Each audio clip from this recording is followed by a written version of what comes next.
BFM Business, 15h-18h, l'émission 100% Bourse. Intégrale Bourse, Cédric Decoeur. Début de semaine un petit peu timide, c'est vrai qu'on avait largement regrimpé ces dernières séances, alors marquer le pas n'est pas forcément une mauvaise chose. 4246 points pour le CAC qui perd 0,64%. Et pour parler de cette tendance sur les marchés, c'est Jean-François Bay qui nous a rejoint. Bonjour Jean-François. Oui, bonjour Cédric.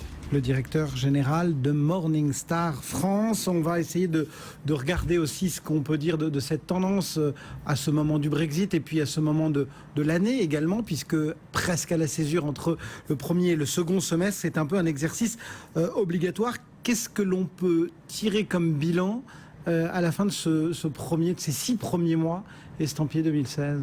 Oui, c'est vrai qu'on est un petit peu embarqué dans le Brexit depuis quelques jours et on a du mal justement à essayer de détecter les tendances. Donc fin de semestre, on peut justement regarder ce qui s'est passé sur les marchés, sur les catégories Morningstar, c'est-à-dire les performances des gérants. Il y a un élément clair dès le départ, c'est qu'on voit que sur les catégories, ce sont plutôt les valeurs refuges qui ont très bien performé depuis le début de l'année. Des performances à 2 chiffres sur les obligations en zone euro, sur l'immobilier, sur les matières premières ou l'or. Ça vous a pas échappé, Cédric, on est dans un environnement de taux négatifs en Europe, sur beaucoup de taux valeurs refuges en fait sont en taux négatif, et du coup les investisseurs se sont précipités sur ces marchés vu les marchés des actifs risqués qui étaient plutôt mal orientés, et c'est un petit peu le contre-pied de beaucoup de gérants d'ailleurs qui anticipaient dans le consensus de début d'année d'excellentes performances sur les actions européennes, et malheureusement c'est pas le cas. Alors, valeur refuge certes, mais pas monomaniaque. Nos investisseurs, ils ont vraiment étendu leur spectre d'expertise, d'analyse, d'investissement. Oui, c'est ça. Ils ont joué vraiment la carte de la diversification. Alors, diversification toute classe d'actifs confondus, qui a clairement protégé les portefeuilles, voire délivré des performances positives. La deuxième chose, c'est une diversification aussi au niveau international. C'est-à-dire que les monomaniaques sur la France et sur l'Europe ont eu des performances plutôt négatives. Si vous regardez les grands indices actions, par exemple, c'est assez clair. Les performances des marchés émergents sont en double chiffre. Marchés émergents, Russie, Argentine, Inde. Donc on a des plus 25% parfois sur l'Argentine ou la Russie. Les États-Unis sont un petit peu en retrait, légèrement positifs. Et puis en queue de peloton, on a les marchés européens à moins 11% sur le FTSE Eurofirst 80 et certains marchés comme le Portugal ou l'Italie qui sont très clairement à 2 chiffres mais en négatif cette fois-ci. Donc on a vraiment l'Europe qui a marqué le pas, et donc l'intérêt de la diversification internationale a vraiment payé. Il fallait investir sur les marchés américains, il fallait investir sur les marchés émergents, et c'est un petit peu ce qu'on a identifié aussi chez Morningstar. On a plusieurs fois répété de faire attention à la vraie diversification des portefeuilles et aussi à une bonne internationalisation des portefeuilles, quelles que soient les classes d'actifs. Ça peut être sur la dette, le high yield US, la dette émergente, pas que sur les actions, mais il était vraiment très important, et je pense que ça restera vrai sur le second semestre. Dans cet environnement que vous avez partiellement décrit, Jean-François, qu'est-ce qu'on peut dire des différents types de gestion? On a l'impression malgré tout que tout ce qui est gestion indicielle n'a pas vraiment eu le même impact, on va dire, que dans d'autres conditions de marché. Peut-être que finalement cet environnement compliqué, il rend difficile le high beta. Oui, c'est ça. Sur gestion indicielle, sur un marché précis, genre Action Europe ou Action Française, ou sur une gestion indicielle en termes d'allocation d'actifs, vous avez je dirais un portefeuille assez typiquement équilibré 50-50. Vous êtes plutôt déçu si vous faites le bilan de vos portefeuilles depuis le début de l'année. Sur les actions européennes, je disais, les indices européens font de l'ordre de moins 11%, ce qui ne veut pas dire que les gérants très actifs ont pu tirer leur épingle du jeu. Au contraire, il y a eu des thématiques qui ont été très fortes. Si vous pensez valeur défensive, valeur de croissance ou petite et moyenne valeur, vous dites tout de suite que vous avez sans doute fait une bonne performance et tiré votre épingle du jeu, et c'est le cas. Inversement, sur l'allocation, sur les produits d'allocation et les fonds diversifiés, il y a des gérants qui, tenez-vous bien Cédric, ont délivré des performances de l'ordre de plus 10%. Des Nordea, des Sycomore, des JP Morgan et autres qui ont ont réussi à profiter des thématiques plus porteuses que j'évoquais tout à l'heure. Et donc, on a quand même des gérants très très actifs, que ce soit sur des valeurs de croissance plutôt low bêta, comme on dit. Si vous étiez inversement sur des valeurs high bêta, donc qui étaient exposées sur les marchés, qui étaient très agressifs, ben, vous savez bien que c'est plutôt les financières ou les cycliques qui ont souffert. Si vous regardez les pires performances depuis le début de l'année sur le CAC 40, vous avez en tête du Société Générale, du BNP, du AXA, du Crédit Agricole, qui ont fait de l'ordre de moins 25, moins 30%. Et donc, c'est vraiment ce qui a pesé sur les contre-performances. Donc, soit vous étiez plutôt du bon côté de la barrière, et vous avez quand même réussi à tirer votre épingle du jeu. Ce qui est assez intéressant comme période, c'est qu'on voit chez Morningstar que les dispersions de performance chez les gérants, justement, sont incroyables. C'est-à-dire qu'autant... Si on va imaginer tout ça. Si on fait un nuage de points, là, ils sont un peu tous partout, c'est ça? Oui, c'est ça. Si vous regardez la gestion indicielle et vous regardez vos indices, vous dites, bon, je suis quand même plutôt déçu.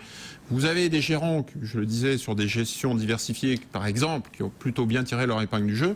Inversement, ceux qui ont fortement déçu ont été foison aussi. C'est-à-dire que là où j'avais du plus 10% chez les meilleurs, j'ai du moins 20%. Donc, dans la classe, il y a des très très bons élèves et il y a des très très mauvais. Les très mauvais, c'est du moins 20%, du moins 30%.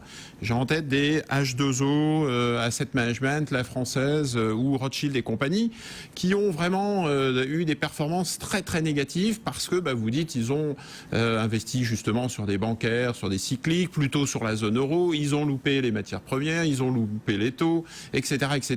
Donc, si vous avez eu un portefeuille plutôt orienté agressivement et en plus sur la zone euro, là, vous avez vraiment cumulé les inconvénients.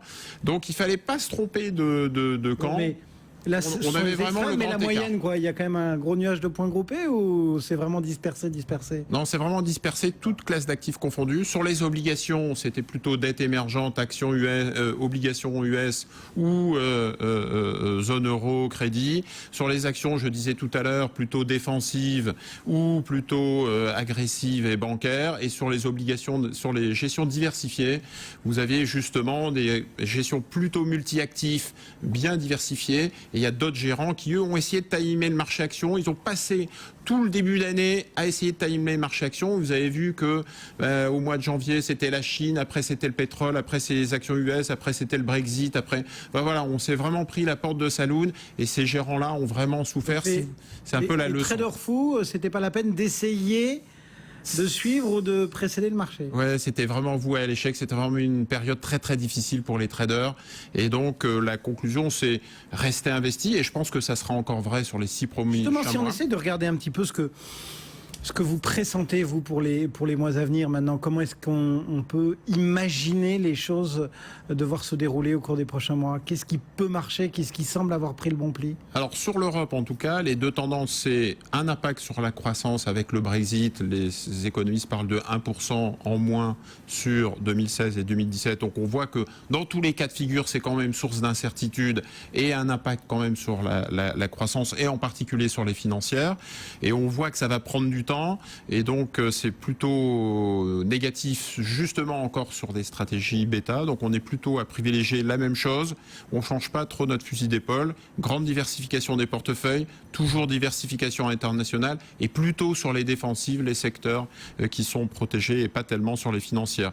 L'autre élément qui nous rassure pas trop, c'est la partie politique.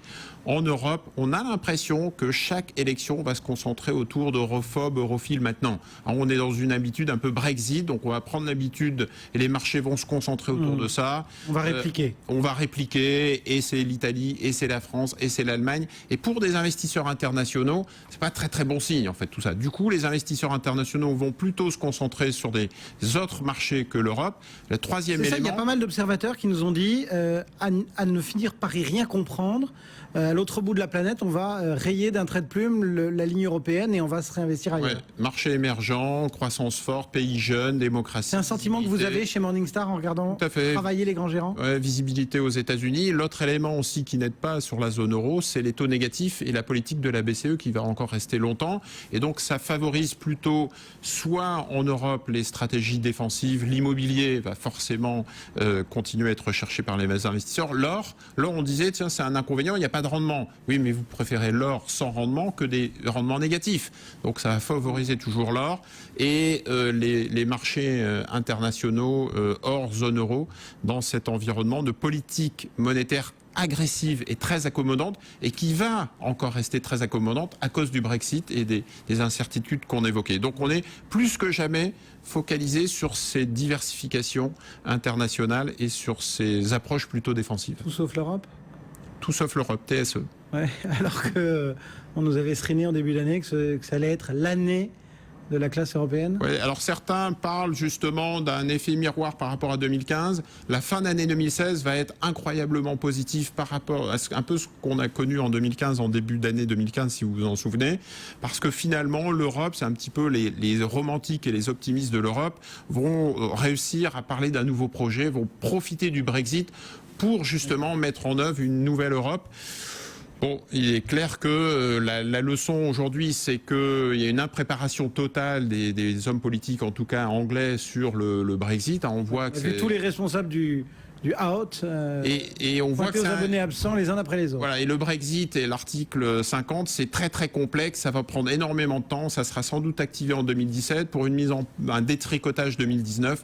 Donc ça va prendre énormément de temps et ça les marchés n'aiment pas du tout.